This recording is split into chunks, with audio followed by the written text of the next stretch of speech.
कळवण तालुक्यातील कळवण खुर्द येथे विठोबा गुलाब पवार या शेतमजुराच्या अपहरण आणि मारहाणीच्या प्रकरणावरून ग्रामस्थ आणि आदिवासी बांधव संतप्त झाले।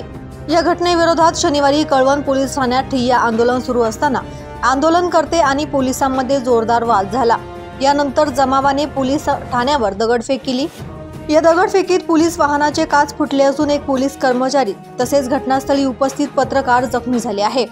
आंदोलनकर्त्यांचा आरोप आहे की मजूर विठोबा पवार यांचा खून झाल्याचा संशय असून संबंधित शेतकरी आणि त्याच्या मुलावर तात्काळ गुन्हा दाखल करण्यात यावा। त्यांच्या या मागणीवरून परिस्थिती तणावपूर्ण बनली।